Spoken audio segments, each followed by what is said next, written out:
Hi, I'm Jen. And I'm Greg. And we're Koa's parents, and he's 2, and he has XXY. Greg and I are super active, and we're children ourselves, and so we surf. That's really kind of how we met was through surfing. So anything that's like fun and outside. When we met, Jen was living in Maui part-time. I was living in Half Moon Bay, so there was, we were going back and forth, a lot. There was, paddleboarding and surfing. But the more that we got to know each other and the more time that we spent together and just really fell in love, we kind of realized we kind of need to have a kid. I think we would just have a really good time showing someone that we made all the things that we love to do. We want to share our lifestyle with a little kid and raise them in nature and have fun, and I think we would be good parents. So that's how we decided to start a family. We were really lucky, and it happened pretty quickly, a lot quicker than we thought. From there, we were well on our way with a newborn. With technology, the NIPT test, it's a really easy way to early on to find out the sex of your baby. And we weren't those people that wanted to wait and be surprised. It's like, no, we gotta know. Usually I think they just, I think they either call you or send it in email or something like that, and they didn't with us. Our Jen's OB called and said, we need you to schedule an appointment. We thought that was a little bit weird. Well, Greg and I were waiting in the patient room, and all of a sudden my OB bursts open the door, and she just starts blabbing with this sheet of paper and just hands it to me, and I'm not looking at it, and she goes blah blah blah blah blah. Yeah, well, he may have heart issues and blah blah blah blah blah, but it might be a false positive. And she's just giving me all this information. I'm like, excuse me? And then I look at the piece of paper, and it's like, oh, it says male, maybe XXY, and I'm just like, oh, so we're having a boy. She said, so we'll schedule you an amnio for next week, and then if you want, we can do termination, no judgment.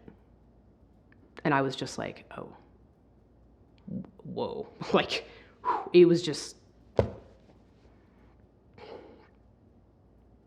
Hearing that is really shocking when you don't even know what this is yet, and they're offering termination as a solution. We were like, what are we talking about? What is XXY? A heart problem? And so it was absolutely terrifying. So obviously the first thing you do in this day and age is you go to Google, which, honestly is just this sea of misinformation and these horror stories. So we kept digging, and pretty quickly we found, Ryan, and we found the Children's Hospital program, that specializes in XXY. We started getting relief because it was like, okay, it seems like all this stuff that we were seeing on Google before we found this there's a lot of BS, and there's a lot of misinformation and a lot of tropes that probably don't apply. And then we spoke to the Denver clinic, and they completely put us at ease. Yeah. Completely put us at ease. And then I canceled the amnio that I had scheduled because, I think there was an 89% chance that he had it. So that's a pretty good possibility. Yeah. And we just decided to, just become armed with as much information about XXY as possible and assume that he has it and just go from there. So Jen had a C-section, and they needed to go stitch her up, and she needed to go away. So I actually got to spend, the first 45 minutes of his life just skin on skin, just he and I in this room, and I just got to meet him and talk to him and tell him all these great things that we wanted to do, and tell him how amazing his mom was, and tell him how it was such a journey getting him here. I'll never forget those first moments of just hanging with my sweet, sweet little guy. You just fell in love with this kid. I mean, he was just the most beautiful thing I've ever seen. The koa tree is a tree, that wood was used to make the very first surfboards. It was wood that was used to make, musical instruments. So it's really it's an important wood. It's a really beautiful tree, but it also means brave. And I think in a lot of respects, raising a kid who, we know is gonna have certain challenges, We need to hold his torch, and we need to be his biggest advocate, and, you know, just be behind him with everything that we have. And he needs to be brave. So we've decided to tell Koa right away that he has Klinefelter syndrome. So best to be open about it. And, you know, we don't want to have to drop a huge bomb on him when he's like 13 years old. That's a lot to handle. Something that's actually like legitimately true about their health. That's not really something that you should hide from them. So again, just like little chunks at age appropriate intervals. That's our plan. And we just want him to know that it's going to be okay, and he can always lean on, you know, mom and dad for anything that he needs, and we are going to like bite our tails off to get him whatever he needs in order for him to be successful and to love himself. When we talk to him about it, you know, we're going to want to come at it from a really positive place of not telling him that he's got a problem and he's got a limitation. Loving yourself is the most important thing. If you can love yourself and accept yourself, then you can stand up for yourself and you can advocate for yourself. So we are, you know, teaching him those life skills of being able to accept the way he is and love who he is and not have to apologize or hide from who he is. We have very active lifestyles. We love to mountain bike. We met surfing, and we had friends in Canada who, you know, we saw on Instagram, they had this, you know, kids ride shotgun where, you know, he sits on the parent's bike. Right. You know, it's got a seat and a mount, you know, for the feet and his own handlebars.